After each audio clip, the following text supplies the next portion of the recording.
સાથે જણાવવાનું કે ગુનાકાંડ બાદ જ્યારે મારી જેલમુક્તિ થઈ તે બાદ આજ પહેલું કામ સાવરકુંડલા વિસ્તારમાં જે 6 તારીખે થોડોક વધારે જોરમાં પવન આવ્યો ત્યાં બાબા સાહેબ આંબેડકરનું ઉપર જે પેટી હતી, પેટી ગટરમાં વહી ગઈ હતી, ત્યારે આ બધા મારી સાથે જે યુવાનો છે એ ગઈકાલે પેટી ગોતવા મને બાબા સાહેબ આંબેડકરને સફાઈ કરતા હતા ત્યારે કોઈક નાલાયક એક લુખો આવીને જેમ ફાવે તેમ બોલી ત્યાંથી અપમાન કર્યું કે તમે આવા જ છો ને, એટલે એ જ આ લોકો જ કામ કરતા હોય છે આવું, બાકી અમે ન અડી આવું બોલી અને જતો રહ્યો છે. એ બાબતે પણ અમે ફરિયાદ આપી, પોલીસને ફરિયાદ આપી. અમે બધા યુવાનો પોલીસ સ્ટેશન પણ ગયા, ત્યાં પોલીસ પણ તેમની કામગીરી કરે છે એવો અમને જવાબ આપ્યા બાદ હવે નગરપાલિકા દ્વારા આ જે બાબા સાહેબ આંબેડકર ઉપર જે પેટી જે ઉડી ગઈ છે પવનથી, તે અમે ચીફ ઓફિસરને મળવા આવ્યા પણ ચીફ ઓફિસર હાજર નહોતા.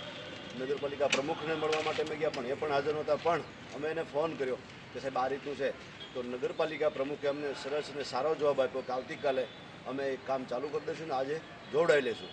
તો જો બીજેપી હોય, કોંગ્રેસ હોય કે કોઈ પણ પક્ષના શાસકો હોય, જો સારું કામ કરતા હોય, ગમે તે પુરુષો માટે, રાષ્ટ્રીય પુરુષો માટે, ચાહે કે બાબા સાહેબ હોય કે સરદાર વલ્લભભાઈ પટેલ હોય અથવા કોઈ પણ જનજાગૃતિ કામ કરતા હોય, જનતાને લાગુ પડતું કામ હોય ત્યારે એને બિરદાવવા પડે.